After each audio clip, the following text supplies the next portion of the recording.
So, as you'll know if you clicked on this episode, but somehow if you've got autoplay on and this has just come up out of nowhere, the theme of the show today is the Vomit Gore Trilogy by Lucifer Valentine. Now, who is Lucifer Valentine? This is a very good question. Obviously not his real name. I mean, unless his parents were really, really, really mean and called him Lucifer. I mean, apparently he is a Satanist. He is a Satanist from birth. He's also, and I've got to be very, very careful to get this word right, so he is a metaphile. And what that means, in a nutshell, is someone who is turned on by people vomiting, or people vomiting on him, vomiting as part of sex. Anything vomit related, it floats his particular boat, which is why these films exist, essentially. And oh my god, there's just so much vomit. So much vomit. Anyway, not a lot is known about Lucifer Valentine. No one knows his real name. No one, apart from people who've met him, obviously, know what he looks like. Even he's trying to keep his identity a secret. It's one of these things, I don't know if he is actually being sincere with a lot of what he says in interviews. Some of it, or at least the more recent stuff that I've read in preparation for the show anyway, does appear to be quite sincere. But there's interviews from him that I've read where a lot of it does appear to be sort of shock value related as well. So I'm not going to go into it now, but there's an interview online on a website called punkglobe.com where he does say certain things that I'm thinking, I'm not entirely sure if this is sincere or if this is legit or if this is just for shock value. I don't know. But yes, all we can say for sure about him is apparently he is a Satanist. He loves people throwing up on each other. And he did have a sister called Cinderella who committed suicide. Apparently, according to this interview, he was in an incestuous relationship with his sister, as you do. Clearly, obviously, not a lot going on wherever he lives, be that in America or Canada, because these films are all Canadian, apparently. So that's Lucifer Valentine. So before I go into the first film of the trilogy, I have to give the usual warning about spoilers. Not that these films are very plot heavy, but in case you are very, very keen to, not find out what happens in these films, why would you?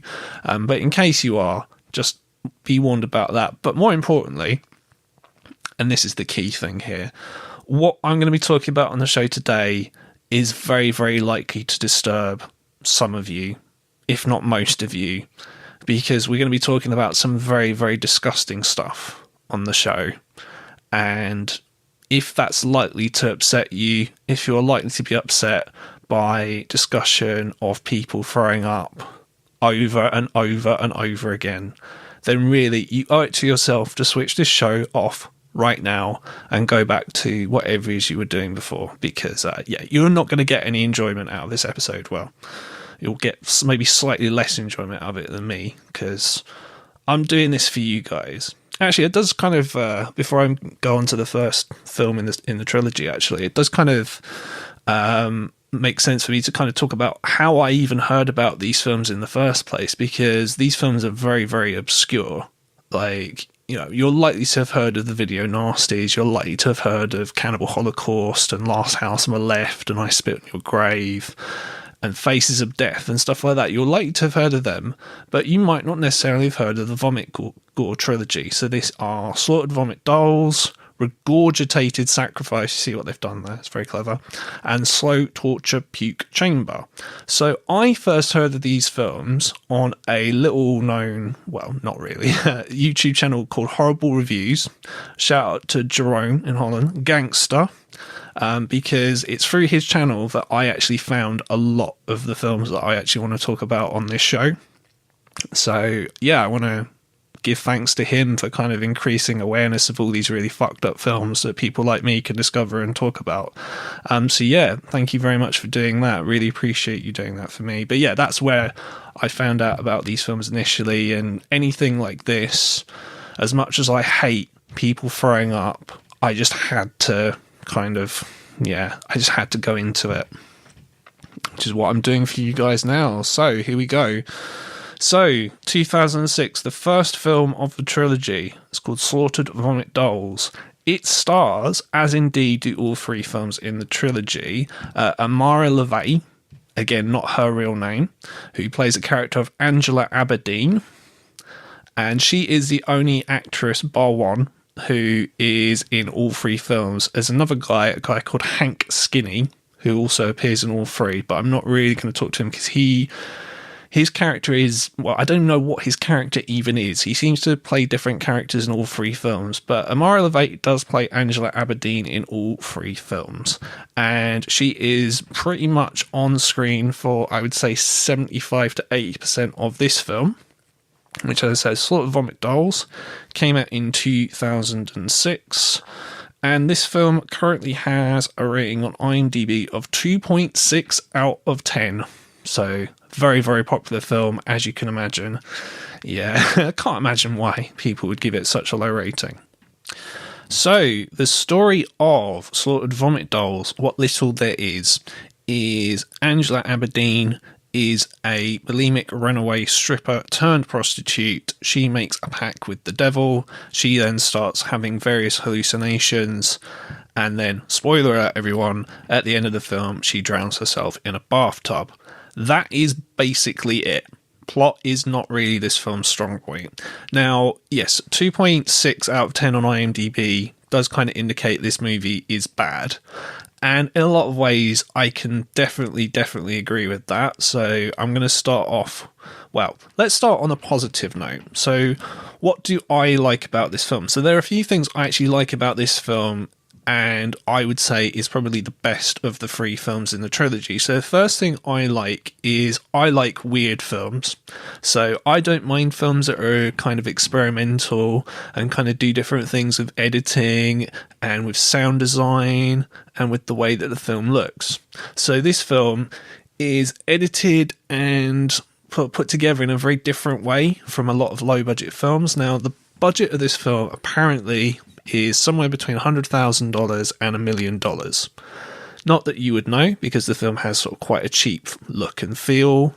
There's only really one actor/actress in the film for the most part, so it does look pretty cheap. But it's edited in a very weird way. I think from reading interviews with Lucifer Valentine, he didn't want to make sort of a film with a sort of conventional narrative structure. He wanted to make like a kind of very experimental film because obviously what you're dealing with is you're dealing with a character who's in like the last week of her life, or she may possibly be dead already. It's unclear.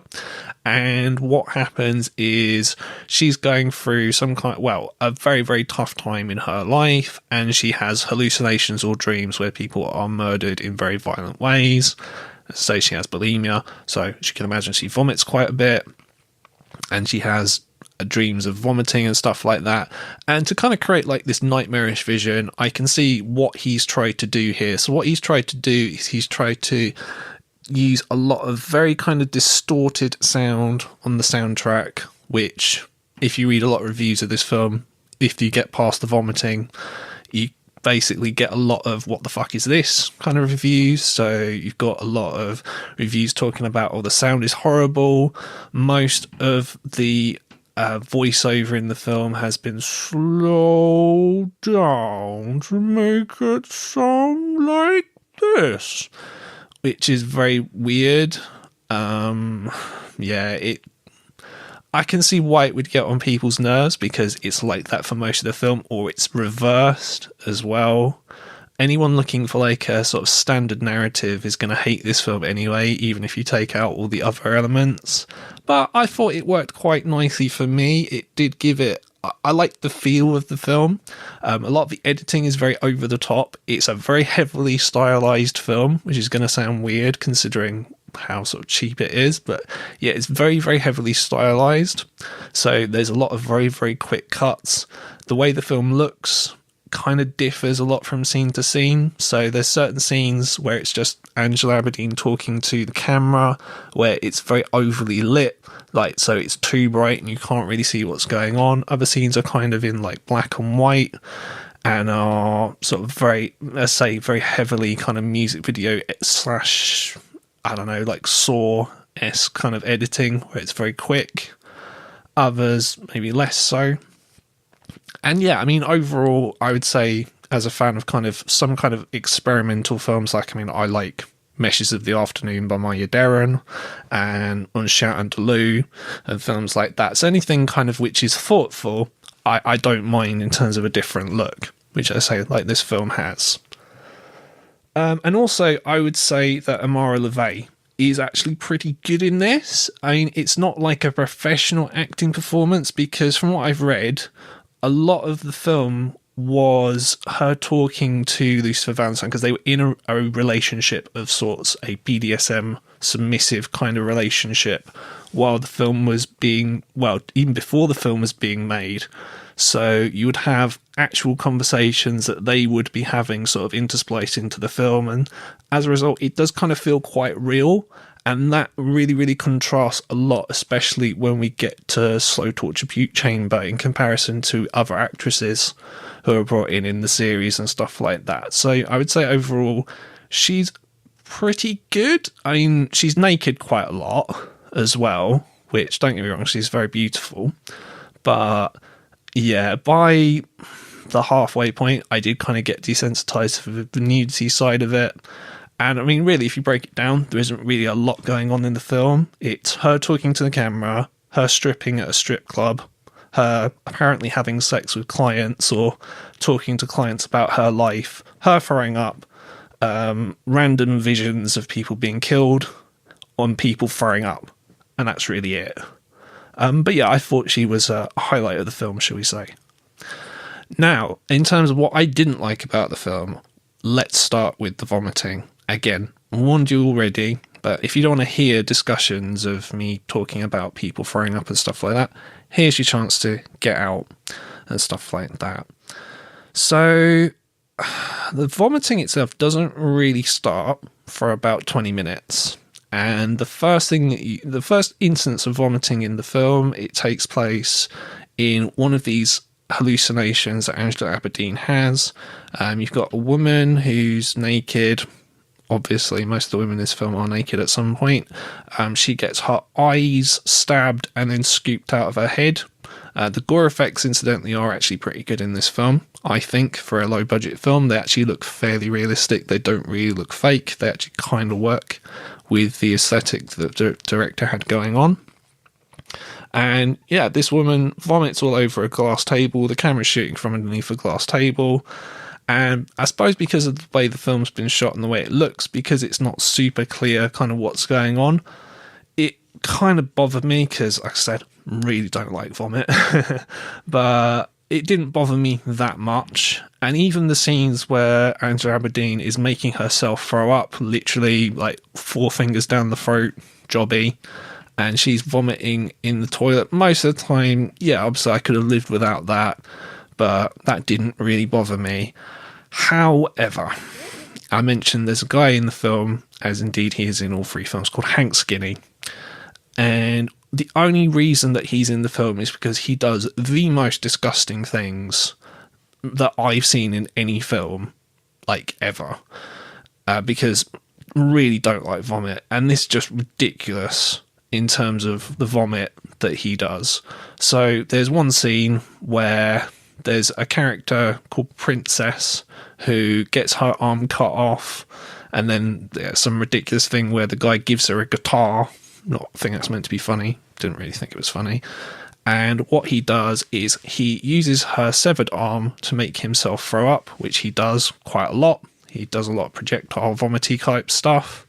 And then he has like a beer glass, so like a pint glass.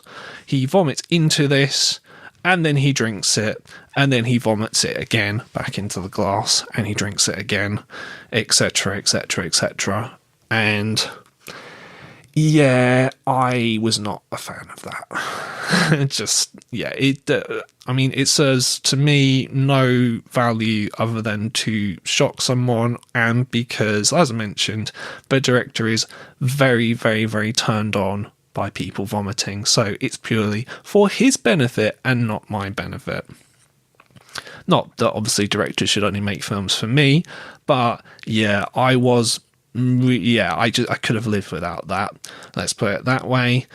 And then later on in the film, there's a man randomly in one of these visions. He gets his head cut off, or at least the top bit cut off anyway. And then what happens is that this guy, Hank Skinny, this time wearing a baseball cap and glasses, not entirely sure why, he eats his brain and he just vomits everywhere and everywhere and everywhere. And he vomits in the man's sort of empty skull as well. So great. Again, like, just, no, not a fan. Not a fan at all. I could have, quite happily lived without that. I mean, the only thing I'll say, and again, when we talk about the other two films, again, because of the way the film's shot, because it's not 100% crystal clear kind of what's going on, it's kind of grainy and it's raw, and because it's very, very heavily edited and stylized, it's not as horrendous as perhaps the other two films are when it comes to vomit and stuff like that. But yeah, still not really all that great. And yeah, as I mentioned, so if you're not a fan of vomit, it's Vomit Gore. So there is gore. So talking about kind of films maybe not being very good as a date movie, kind of why might not this be a good date movie in terms of the violence side of it. So as I've already mentioned, you've got a woman having her eyes scooped out of her head. You've got a woman having her face cut off, which is, hey, I thought it looked pretty impressive. You've got this woman called Princess having her arm cut off. You've got a woman getting her throat slit, and you've got our gentleman getting the top of his head cut off with an electric and a manual saw. Hey, great. So, yeah, if you like your gore, hey, this film definitely, has a lot of gore in it.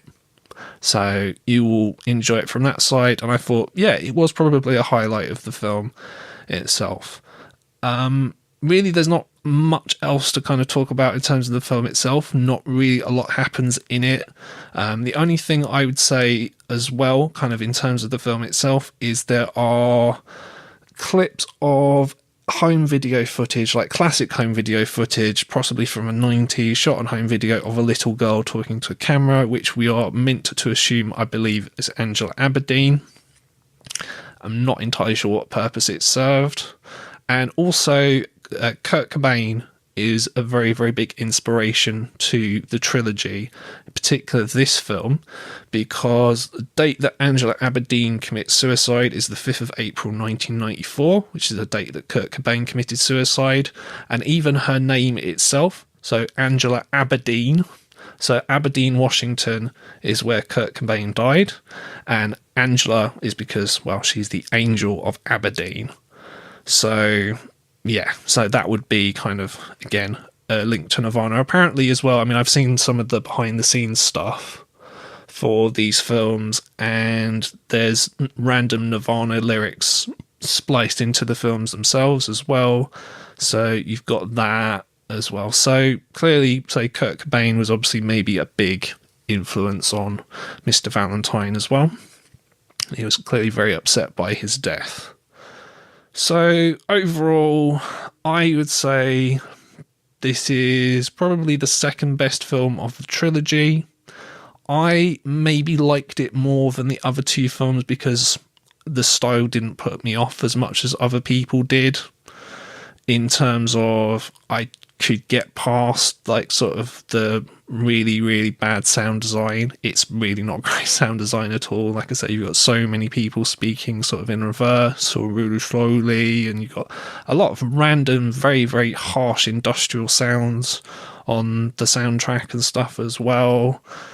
The look is really kind of very grungy and very, very green, but I didn't mind that so much. What I couldn't really look past is the vomiting. It just literally served no purpose. I think if you'd taken the vomiting out of it, so first of all, the film would be about 10 minutes shorter, which, hey, might have actually worked, but I think people wouldn't hate the film so much, I think, without the vomit. I think you could have, literally taken the vomit out and the film would have been absolutely fine. But other than that, I kind of I do kind of appreciate sort of an attempt to kind of make a film that's sort of different from what would have been out there at the time. It's definitely the director's own style. He is, as pretentious and as ridiculous as it's going to sound, he is definitely an auteur.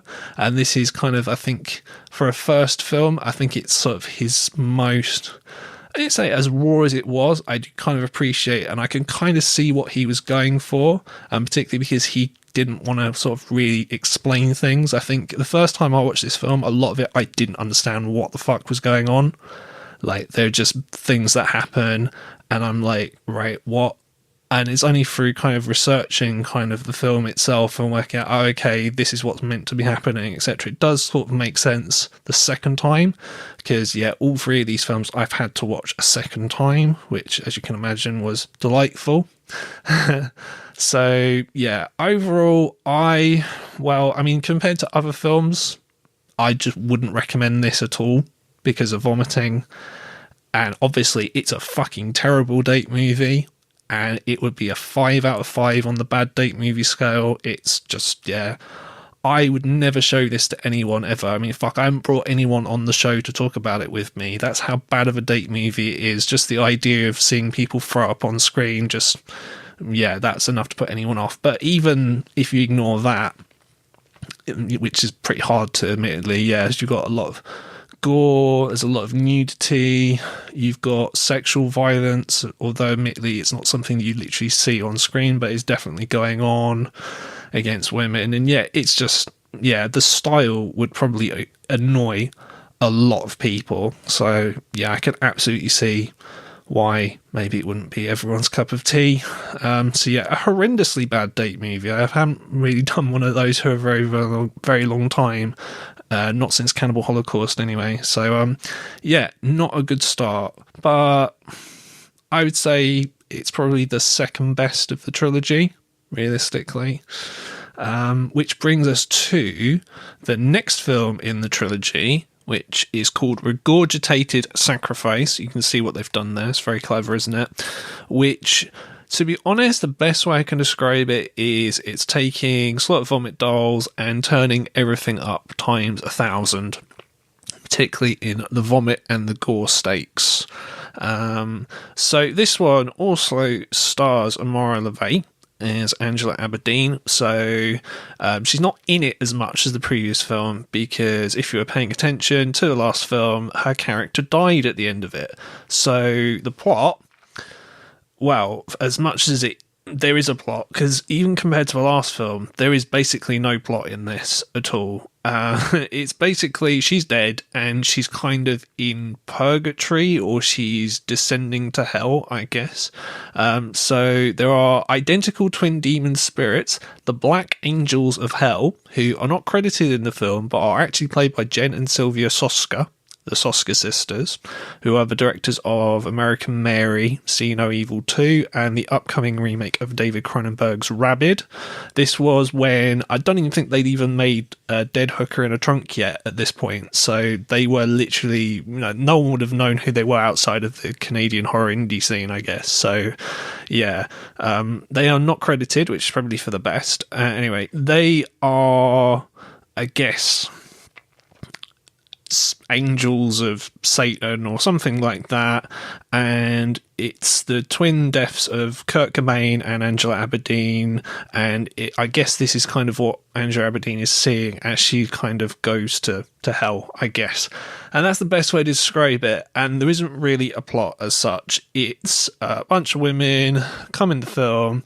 They get completely naked, apart from the Soska sisters, who are clever enough not to get naked at any point during this film, although there are many, many shots of them in their underwear.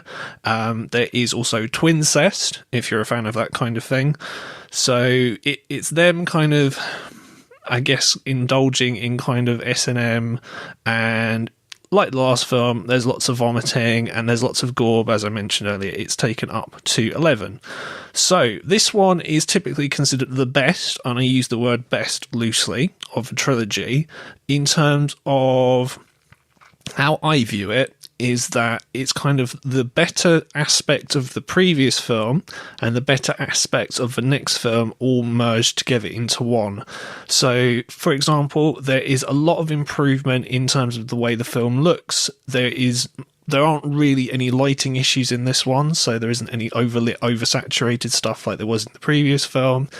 Everything is sort of very, very well lit. There are a lot of, and this is actually one of my favourite parts of the film itself, the score is actually, I think, really good in this. It's quite drony. The director is very heavily inspired by like black metal and by bands like Sunno and Earth and the Melvins and stuff like that. And he actually composed a lot of the score, or maybe even all of the score himself. So that's why it has that certain feel to it. And, you know, I really liked it. It wasn't as overly annoying and as intrusive as the last film's score was in places, although I did like that as well. In terms of the editing is not as over the top as the last film. There are times where the editing does a lot of the very, very fast cutting, like in the last film, but it's not as much. And in terms of the performances, I mean, the performances are okay. I mean, the Soskers, they can act a little bit. Obviously, I've seen Dead Hooker in a Trunk, didn't really like the film, but I mean, compared to the other actresses in these kind of films, they are actually pretty good, and they do actually work quite well in these sort of identical twin demon characters. Another thing that actually really, really is very different from the previous film is, whereas the previous film was a lot of found footagey, it was very grainy, a lot of it, and there was a lot of different lighting. So as I mentioned, you know, some shots were black and white and some were overly shot. This is all quite bright and quite clear, and all the gory, disgusting stuff for the most part either takes place in like a shower, which obviously is going to be white, or a bright white room, which I guess is meant to symbolize like the afterlife or purgatory or something of that nature. And yeah, all this disgusting stuff kind of takes place in there. And unlike the last film, you can't really avoid it. It's very, very in your face, the gore and the vomit effects, so to speak. They all take place in that, so you can't really miss them at all, this is by far, I mean, in my opinion, the most kind of hard to watch of the three.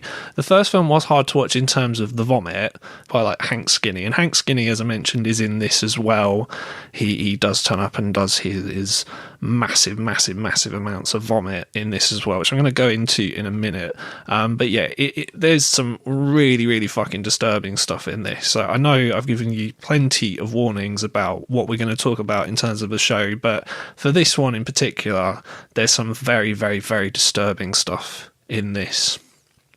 So yeah, be prepared to be possibly sickened and offended, basically. Yeah, I'm just reporting what happens in the films, guys. So what I thought was amusing is this film literally starts off with a disclaimer. The previous film did not have a disclaimer, which I thought was pretty curious considering what happens in it. Not only does the disclaimer say this film is only meant for people over the age of 18, you're most likely to be offended, it also and it's all quite funny in the behind the scenes stuff as well. Lucifer Valentine is quite keen to point out that, yeah, you know, all the actors are appearing of their own free will. They, you know, are happy to participate in the film. They're happy for me to do the things that I'm doing to them on the film, and they quite like it and stuff like that, which I thought was quite amusing. So yeah, massive disclaimer at the start of the film. And yeah, you've got some gore. The first 20 minutes of the film is pretty vomit free. It's kind of continuing in the same vein as the previous film, but maybe it's just easier to watch. It's kind of less chaotic. Right near the start of the film, there's a threesome between the Soskers and some woman who's is a stripper, and she cannot act for shit. I mean, I'm not asking for like Oscar caliber acting in a film called Regurgitated Sacrifice, but yeah, even by these kind of low standards, she was fucking dreadful. Just pretty much the film consists entirely of, like I said, just people being forced to vomit. And here's a new one. So we've got vomit, and we've got gore, and now piss as well. So if you're into your piss stuff, if you're into your golden showers, then not as much as the next film, but yeah, there's a couple of scenes where that happens as well, including one very, very disgusting scene that I'm going to go into in a minute. So the Sosker twins, they appear. They are conjoined. Obviously, they're not really conjoined in real life, and it's quite obviously a really shit prosthetic. They get cut apart by a guy with a massive knife. No idea who that is. They make a woman sort of throw up, which is, yeah, pretty disgusting. And then, you know, they're in the underwear a lot and they kiss each other, things like that. There's some random woman who gets kidnapped by a random guy. Now, one of the things I didn't really talk about in the previous film is it's unclear kind of who is meant to be carrying out all these kind of murders and stuff like that, because you got Hank Skinny who appears, but he isn't really like the guy behind the camera. He's meant to be someone else, or whoever the fuck he's meant to be. I don't know. I mean, to me, they're all just kind of fantasies or hallucinations, so the person behind the camera doesn't really matter, but it is a bit kind of jarring because it's like, well, who's doing all this stuff? And again, she kind of has to give herself to Satan and things like that, and she vomits over a glass table. Second time that happens in the series. It's all lovely and very, very disgusting. And the film kind of carries on in that vein, so i.e. it's kind of like the last film, but just better production values, possibly a higher budget. And then about halfway through the film, it gets fucking absolutely disgusting. Absolutely disgusting. So all the characters, or the female characters anyway, who are, you know, the victims, are introduced in terms of names that are relevant to Kurt Cobain. So there's a character called Miss Lake Washington 1994, who is a redheaded actress who is forced to get naked and pisses everywhere. Lake Washington, again, is a Kurt Cobain reference. You know, because again, this takes place in theory April 5th, 1994, and there's also scenes near the end of the film which are shot with handheld footage outside of Kurt Cobain's house where he killed himself. So yeah, kind of weird sort of synchronicity there. And what happens with Miss Lake Washington 1994 is she gets tied up, her insides get cut out and pulled out, and she gets whipped with her intestines, and her intestines get forced down her throat, and obviously she has to throw up all over herself from having her own guts forced into her. And then Hank Skinny turns up, and then he vomits all over this woman, and he puts her feet in his mouth and he throws up on her feet. It's, yeah, pretty disgusting. I mean, the gore, I gotta be honest, like gore, I can handle gore quite fine because it's fake. I know it's fake, so it doesn't bother me so much. So, for example, like this scene, it's using the same gore effect that Snuff used, the video nasty, where it's clearly you've got a fake midsection and the real top because they're coming through the table. Once you've seen that, it's kind of hard to avoid. But yeah, I mean, so that stuff is fine, but yeah, vomit, because it's people actually vomiting, it's really, really fucking disgusting. And this is just the beginning. Then we get a lovely scene where another kind of woman who's completely naked. All the women, as I mentioned, apart from the Soskas, all get completely naked at some point in this film. So she urinates in a glass, drinks the glass of urine, and then vomits it up again. Lovely, lovely stuff. And then we get the worst scene in the entire film, bar one, where you've got these two women who are meant to be stepmother and daughter. Probably not, as they seem to be about the same age. And they're just vomiting all over each other. It's absolutely disgusting. Fucking disgusting. I mean, it's kind of come to the point where there's certain types of vomit that I kind of don't mind as much as others. So in the next film in particular, a lot of the vomit is just red. It almost looks like, yeah, just food colouring, and it doesn't even look like real vomit. Whereas some of the vomit in this, it's like actual proper vomit, and it's just, it's the closest I came to literally just vomiting just while watching the film. Absolutely fucking disgusting. Totally, totally disgusting. And yeah, just lots of women being forced to throw up all over each other and stuff like that. And the worst scene in the entire film by far. So this woman, so the Soska sisters tie her up to a chair. They attach like these weights to her labia which is pretty fucking just absolutely disgusting. And then Mr. Hank Skinny in his hat comes over and just makes this woman throw up all over herself and throws up over her himself. And then, and this is absolutely lovely, and this is probably going to offend everyone, so I'm really sorry. What they do is they take a giant tarantula and they force it inside her in an area of the body where you probably wouldn't want a tarantula inside you, and they sew it shut. Yeah, it's just now, I mean, even seeing like the behind the scenes footage and seeing how they did it, and I'm, not that scared of spiders. I mean, fucking giant spiders, I'll absolutely shit myself and run away.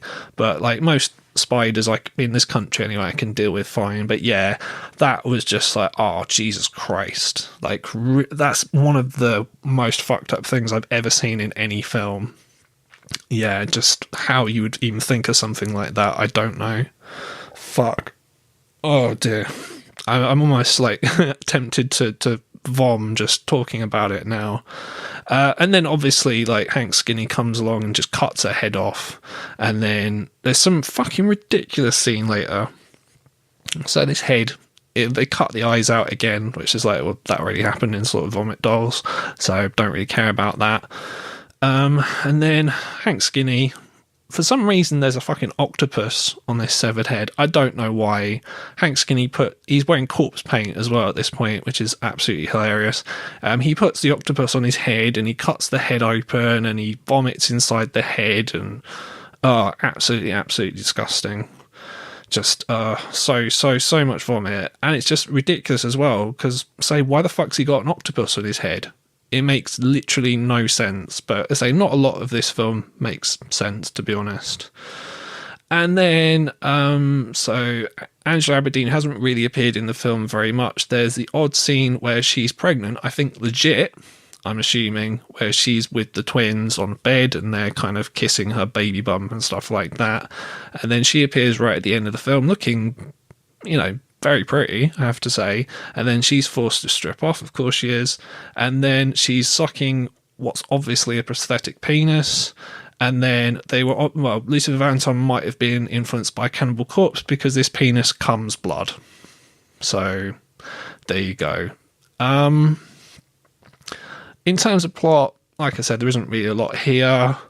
This is pretty much, I would say, of all three of the films, this is kind of the most, I don't know, I guess it is the best of the films in terms of it's not boring. I mean, the last film wasn't really boring either, but I could see why people would find it boring. It was kind of the easiest to watch. It had the best sound design. It was the best looking of the films so far. And it's the most disgusting as well. So if you like your gore and you like people vomiting over each other, then you'll absolutely fucking love this film. So there isn't really a lot more to say about this. It's just it's pretty hard to watch in places. Absolutely fucked up. Clearly a fucking terrible date movie. I think this is the worst date movie I've covered on the show by far. Definite 5 out of 5.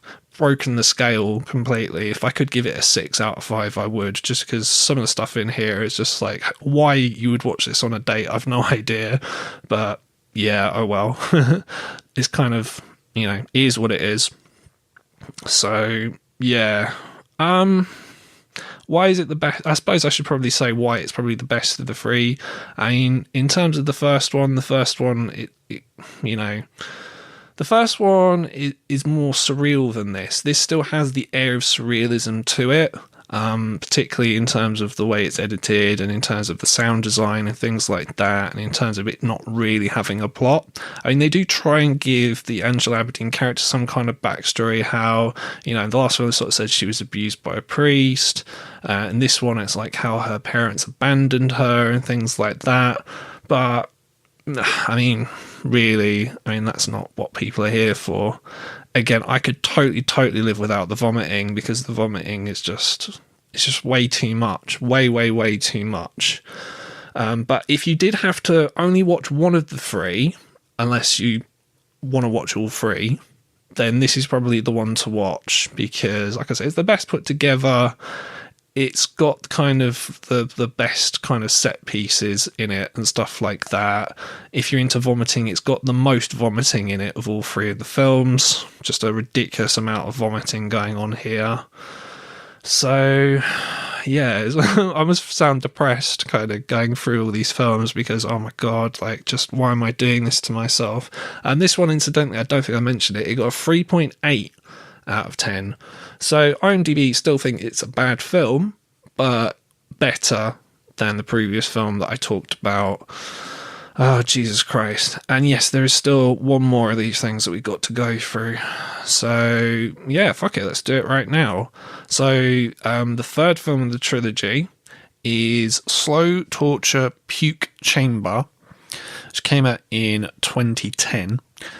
And this one is rated 3.3 out of 10 on IMDb, in case you were curious. Now, this one, just to give it a quick setup, so Andrew Aberdeen in this film, as was sort of hinted at near the end of the last film, has kind of evolved into occupying sort of different bodies. So it's not just one person now, because it's the afterlife and because these are hallucinations. In theory, she could take on multiple different forms. So in this film, Andrew Aberdeen is actually played by two actresses. So she's played by Amara LeVay again, though slightly more than the last film, but definitely not as much as the first film. And making her debut is Hope Likens, who is in, I would say, probably about 50% of the film. Now, in fairness to her, she's not terrible considering what she has to do, but I don't know if it's because the character was already played by another actress and we're kind of used to her. She isn't as effective in the role as Amara LeVay was. Amara LeVay, I think, partly because, like I said, the first film, it was a mixture of her actual footage with Lucifer Valentine and stuff for the film, whereas this is entirely kind of for the film.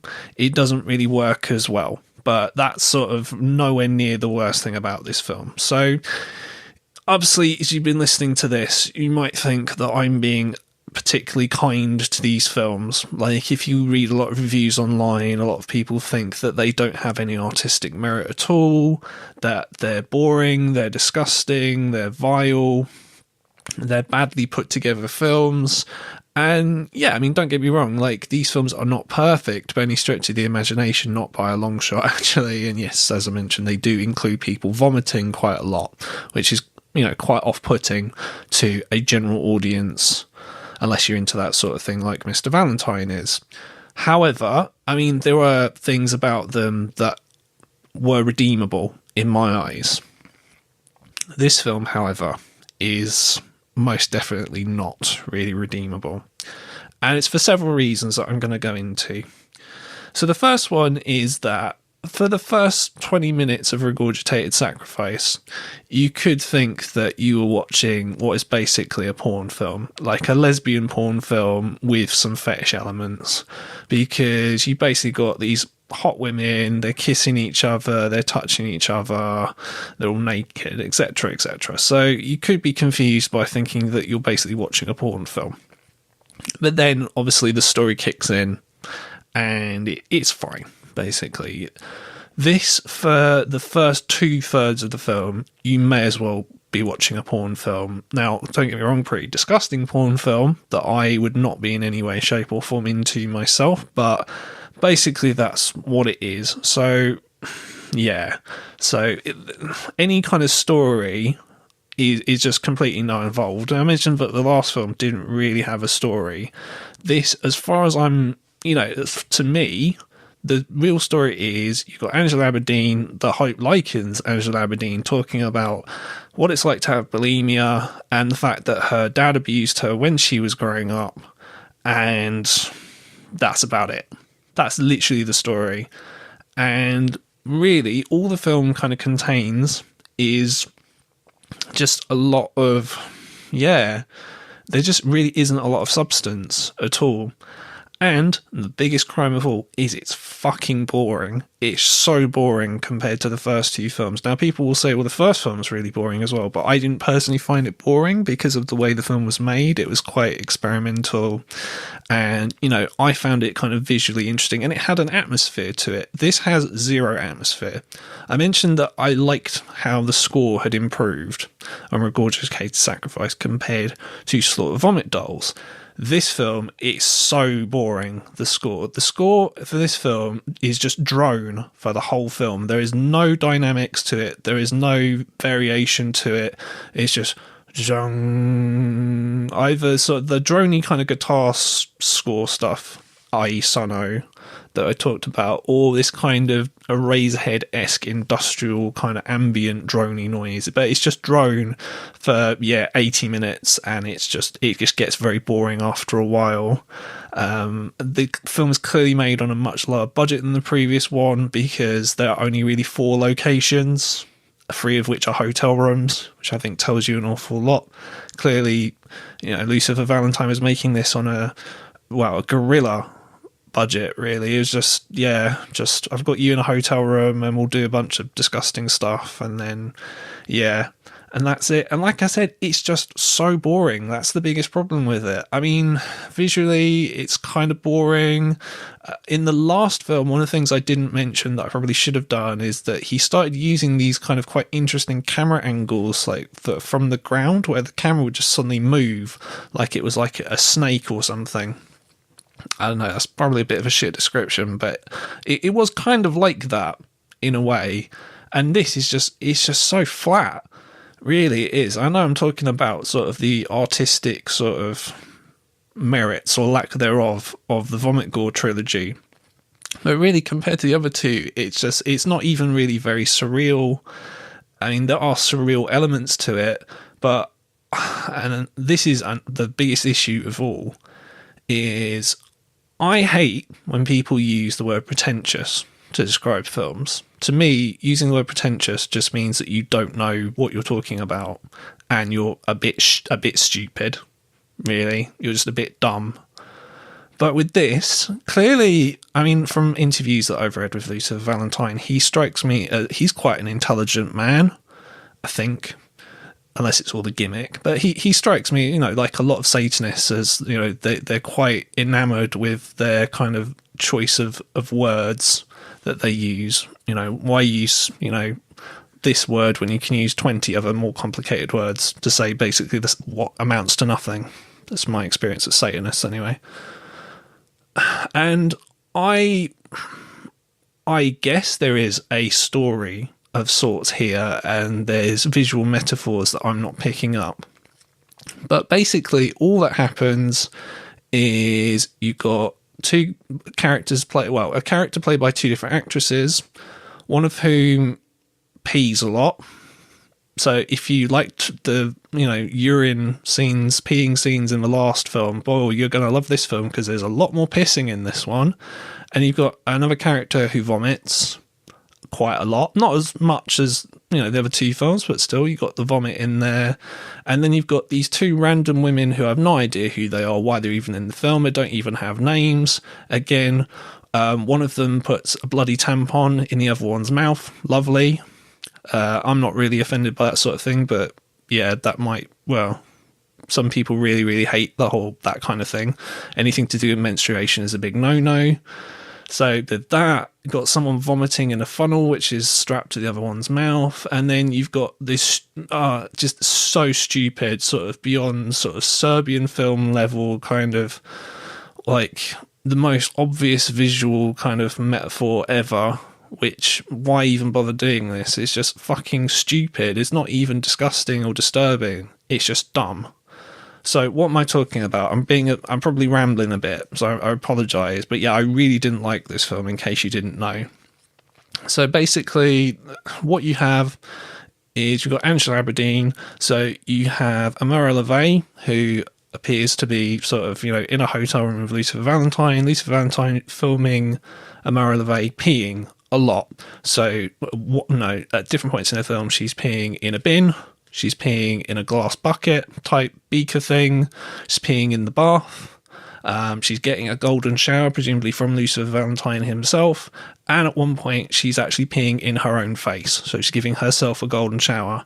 And quite amusingly, or at least I thought this was amusing anyway, any sense of kind of like, you know, I don't know, realism's not the word I'm thinking of, but yeah, any sense that, you know, we're kind of, you know, that we're shooting a film is taken away because they've put lots of plastic padding down on the floor to make sure that they don't get any pee stains on the carpet. So yeah, just, yeah, as I said, if you're into pee, if you're into golden showers, then yeah, this might be a good film for you. Didn't really add anything to the story, bit pointless. Then you've got Hope Likens. So most of the film, she's either talking to the camera, almost like we're doing a documentary about bulimia and child abuse. Wasn't very interesting, wasn't very interestingly done, or she's vomiting. She does vomit quite a bit in this film. I haven't really mentioned this, but I guess there's an obvious kind of, you know, metaphor where if you're vomiting or if you're peeing, then it's for purging yourself of any kind of bad spirits or something like that. And yeah, there's a scene in this where she vomits, and she vomits a lot, and to start with it's sort of quite clear, and then she vomits this black stuff out of her system, which is fucking disgusting. But yeah, again, there's so many different ways you could do this without literally having to show people vomit. So yeah, I just wasn't impressed by that. Oh, another thing I mentioned. So at the start of the last film, we had a disclaimer, which I thought was hilarious. This one has 2 minutes worth of disclaimers at the start of it. So literally, Hope Likens herself talking about how, look, I agreed to be in this film of my own free will. You know, I'm not being abused. I actually like these films. You know, I saw the first one. And that's, you know, I'm a friend of Lucifer Valentine. We get on like a house on fire. Yeah. So, you know, don't think that I'm being abused. And then there's another disclaimer, and then a third disclaimer, just in case you missed that. You know, no, you probably shouldn't watch this. It's for adults, etc. So yeah, again, absolutely hilarious. Also in this film, she gets slapped a lot, presumably by Lucifer Valentine, and choked. So if you're into your kind of BDSM, you've got that going on in there as well. You've got masturbation, which, you know, fair enough. Quite an infamous scene in the film, which they hinted at in the first film, because there's a scene in the first film where Angela Aberdeen is getting into a bath with a crucifix, but then you don't see what happens. And in this film, they actually play that off. So you have footage from the first film of Amara LaVey looking younger than she does in this film. Quite a bit younger, actually, even though not much time has passed. Not wanting to sound harsh, but time has not been very kind to Miss LaVey. And then you've got Hope Likens basically getting into a bath and masturbating with a crucifix, as you do. So that, and vomiting all over themselves as well, because why not? It's a vomit film, you may as well vomit in that as well. There's a scene where she vomits into shot glasses, does shots back up again, and then vomits them out again. Lovely. I mean, not the worst thing I've seen with vomit, but still not exactly my cup of tea. One thing I would say about the vomit in this film is it's all kind of this luminous sort of red colour, which doesn't really work. I found it less disturbing than just actual vomit. I don't know why they kind of decided to do this gimmick where, like, all the vomit must look red. I don't know, it just didn't really work for me. And yeah, admittedly, I have seen, this is the third one of these films that I've seen back to back to back, but at the same time, it's like, well, you could have done this a different way, couldn't you? You didn't have to do it this way, but you still chose to anyway, so, oh well. So, as well as that, another lovely scene, which will make animal lovers unhappy, I'm sure, is there is a random scene. So, just to set this up, so throughout the film, again, I mentioned the film is a bit pretentious, you have these random clips of insects just interspersed into the film, or you've got sperm and ovum kind of just in there as well. And as well as that, you've got, yeah, just random sort of, what's it called? Like public domain footage, which has just been put in the film for some reason or another. So, yeah. And for whatever reason, there's a scene in this film where Hope Likens eats a birthday cake, a child's birthday cake with live crickets on the top of it, and she eats pretty much the whole thing. And of course, she vomits it straight back up again into the toilet. Of course, she does. Yeah. I mean, it's not. That sounds absolutely disgusting, and it is. But in the grand scheme of things, it didn't really bother me that much. As I mentioned as well, you've got these two women, one of whom, as I already mentioned, sort of gets a bloody tampon in the mouth and gets vomited into a funnel. I have no idea what purpose that served, but oh well, that happens. And then we got our third appearance in a row from Mr. Hank Skinny, and what he does in this film is basically what he does in all the other films, in that he basically vomits and then he eats his vomit again and he vomits up again, which, when you've seen that for the third time, doesn't have quite the same impact it does the first couple of times. And the reason for that in this film is because they do the Serbian film thing. So basically what you've got is you've got a gore effect, which is alright. I would say the gore effects in all three films are actually pretty good, considering the budget. This one, not so much. You've got a pregnant woman. Mr. Skinny pulls the fetus out of the woman's stomach. She cuts the stomach open, pulls it out in front of her, and then he kind of does a whole bunch of really disgusting stuff with the fetus. As you can probably tell that I don't care anymore. Like, I'm just going through all these like really horrible things. I'm just completely like, whatever about it. I just don't sound bothered in the slightest. So he bites the fetus's head. He pretends to have sex with it or something like that. I don't know. He throws it in the shower and vomits all over it. And then in the most hilariously over the top thing, like literally, it's like, I don't know, like just the most ridiculous thing ever. You've got a blender. She starts cutting up the bits of the baby, putting them in the blender, blending them together, vomiting in the blender, drinking the vomit, and then just keeps on doing that for about 5 minutes. It was really boring, and he vomits in it to the point of, that he actually breaks the blender. The blender actually stops working and it starts smoking, that he's got that much shit in the blender that, yeah, he actually breaks it. So well done, mate. It's the reducto ad absurdum of vomit and babies and stuff like that, and you think like this is just really vile and disgusting, but first of all, the baby looks faker than the baby in American Sniper. Just consider that just for a minute. Really.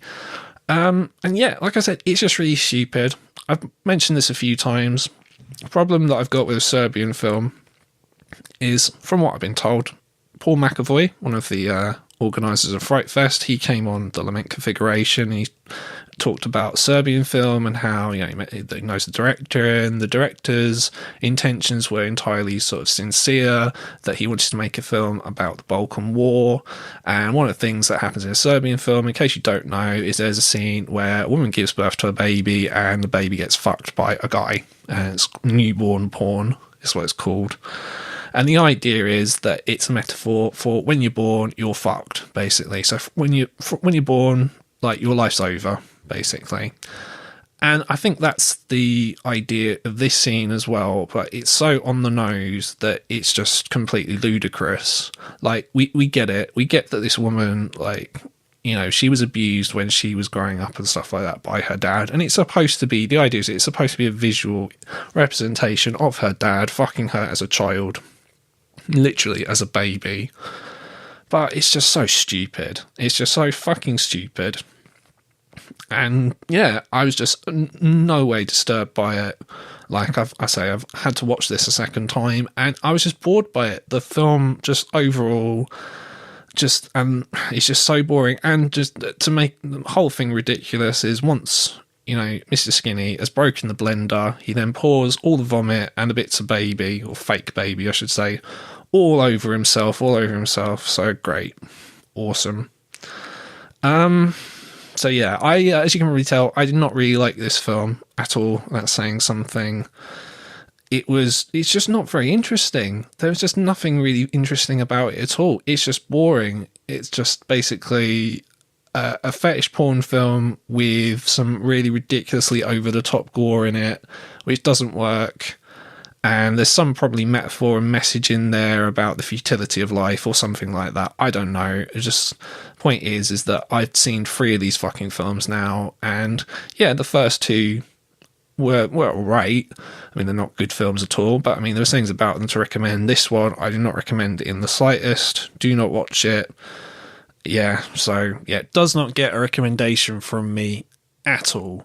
And you won't be surprised to hear that it's a horrendously bad date movie like the others, and I'll also be giving it a 5 out of 5 on the bad date movie scale. So a trilogy of really, really horrendous date movies. Like, you would need to be an absolute psychopath to kind of play any of these films to a potential date, you know, in case that wasn't obvious enough already. However, if, get to the end of this now, if for whatever reason you would like to own these films, unfortunately, you're kind of out of luck. So the films were available on DVD at one point from a company called Unearth Films. However, for whatever reason, I'm guessing demand was so high, they've actually out of print now. So you have no way of being able to get hold of them unless you see them how I did, basically, through other means, shall we say. So if you know where to look, they are out there. If you want to check them out, by all means do. You probably won't have a good time. You might not even make it through the entire first film, to be honest. And yeah, so it's entirely up to you. Of the 3, I would say go for the first film if you are willing to accept, you know, the restrictions of the budget and the fact that it's quite weird. It is like an art project film. It's an experimental film with people vomiting in it and heavy gore. So if you're willing to accept it on those terms, hey, by all means, go for it. Regurgitated Sacrifice is the best of the 3 in terms of, you know, it's got the highest budget, clearly. It's not boring, really. It's got some level of surrealism, but the surrealism actually kind of works in its favour, and it's not not maybe overwhelming like it is sort of Vomit Dolls. And yeah, avoid Slow Torture Puke Chamber because it's shit. Okay, just a couple of things just to round the episode off, because I don't know when I'm going to get the opportunity to talk about Lucifer Valentine again. Believe it or not, there is actually a 4th film in the series, which is a prequel, it's all very Star Wars. It's called, and can you believe this, right? It's Black Mass of the Nazi Sex Wizard, which, yeah, not quite sure what to make of that. Like I said, it's a prequel to the first film. Can't really be bothered to watch it. I've watched 3 of these films. 3 is enough. I have no interest in watching it, but it exists, so there you go. Sad news as well. So Amara LaVey, obviously, is in all 3 films and is very, very, very heavily associated with the trilogy. She passed away in 2017. Her real name is Brandy Patry, and she was killed. She was involved in a double homicide in Canada. And yeah, so she is unfortunately passed away since she made the films. So very, very sad news. She was only 34 years old, which is far, far too young to pass away. So, but I mean, in terms of the work that she did in these films, particularly in the first film, it was really, really good. So that would be, you know, her legacy was her work in all 3 of these films, so particularly the first one. So yeah, very, very sad news, unfortunately. In terms of Lucifer Valentine, he has made 2 other films other than Vomit Gore films that I quickly wanted to mention. So the first one is a short film, and it's called A Perfect Child of Satan. Now, I have actually seen this, and what I would say is, again, it's not really a good film, but first of all, it's got no one vomiting in it, which is a fucking plus in my eyes. And what it's about a woman who, again, is a prostitute. Clearly, he has a thing for doing films about prostitutes and people who like to be, you know, abused and stuff like that sexually. And she meets a guy online, and, you know, it's a, say, 20-minute film. The first 14 minutes is her really excited to meet the guy, and then the last 6 minutes is her meeting the guy, and predictably, it does not go well. Now, I didn't hate this. It's not good in the traditional sense. Clearly, again, it's really, really, really cheap. It's mostly filmed in 2 locations. Again, hotel rooms. Not quite sure why he can't sort of film anywhere other than a hotel room, but never mind. So yeah, it's all right. It's done in the style of his Vomit Gore film, so it's got his same sort of sound design, the same kind of editing, and things of that nature. So if you aren't really keen on watching films where people throw up, and you still want to check out Lucifer Valentine's work, then it's a good primer, because it's not too long. It's only 20 minutes. So 20 minutes when I watched it kind of went by pretty quickly. So, yep, by all means, that's a good place to start if you want to dip your toe into the world of Lucifer Valentine. He has also made a documentary called Black Metal Veins, which I am going to watch, and I may do a show on at some point in the future, because I am a huge black metal fan, as anyone who knows me will know. And I mean, black metal, I imagine it's not probably involved that much. Apparently, basically the film, it follows a group of drug addicts, and one of them is really, really heavily into black metal. So black metal is probably just a passing thing in it, but I'm still quite keen to sort of check it out anyway and see how his style will work in documentary format. It might work quite well, it might not, who knows. Watch this space. So that is it for the show today. I want to thank you all for listening. If you've survived to the end, congratulations. You are made of much sterner stuff than most people. On the very next show, I'm going to be doing something very, very different from Vomit Gore. So I hope you guys tune in for that. And I will see you on the very next show for more of the worst date movies ever. Thank you for listening. You can follow me on Twitter and suggest movies for me to review at Worst Date Movies. And don't forget to click subscribe wherever you're listening to this right now to never miss any future episodes of Worst Date Movies ever.